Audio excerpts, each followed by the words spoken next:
नमस्कार, आप देख रहे हैं नेक्स्ट 9 न्यूज़ और मैं हूं आपके साथ मनीष कुमार सैनी। महाराष्ट्र में महायुति की सरकार के गठन के बाद अब मंत्रालयों के बंटवारे को लेकर पेच फंसता हुआ दिखाई दे रहा है। महायुति में गृह मंत्रालय को लेकर अब जोरदार भिड़ंत शुरू हो गई है।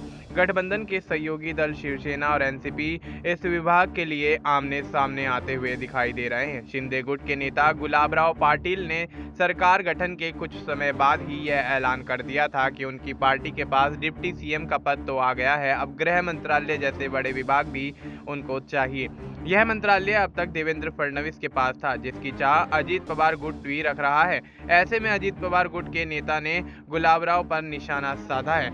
एनसीपी नेता और विधायक अमोल मिटकिरी का कहना है कि गुलाबराव पाटिल थोड़ा समझदारी से बातचीत किया करें। अजीत पवार ने जो राज्य को दिया है वो सराहनीय है, इसलिए गुलाबराव गुलाब की तरह रहें, जुलाबराव ना बने।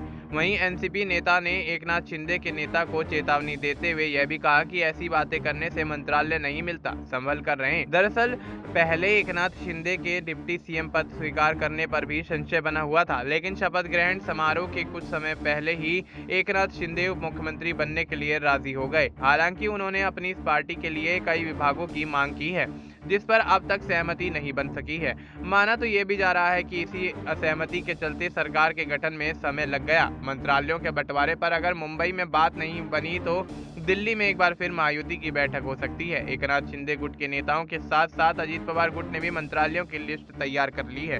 अब देखना यही होगा कि महाराष्ट्र में मुख्यमंत्री और उप मुख्यमंत्री पद के शपथ ग्रहण समारोह के बाद क्या मंत्रालयों को लेकर लंबे समय तक पेच फंसता हुआ नजर आएगा, क्योंकि जिस तरह से हमने देखा विधानसभा चुनाव के परिणामों के लगभग 9 से 10 दिन के बाद मुख्यमंत्री और उप मुख्यमंत्री पर सहमति बन पाई और उसके बाद देवेंद्र फडणवीस मुख्यमंत्री और एकनाथ शिंदे और अजीत पवार उप मुख्यमंत्री पद की शपथ लेते हुए नजर आए। लेकिन अब विभागों के बंटवारे को लेकर चल रही सियासी खींचतान क्या लंबी चलेगी या फिर एक बार फिर से तीनों दल आपसी सहमति के चलते विभागों का बंटवारा करते हुए नजर आएंगे। फिलहाल आपको इस मुद्दे पर क्या कुछ लगता है, आप अपनी राय हमें कमेंट करके बता सकते हैं। बाकी देश और दुनिया से जुड़ी तमाम जानकारी के लिए आप देखते रहिए नेक्स्ट 9 न्यूज़।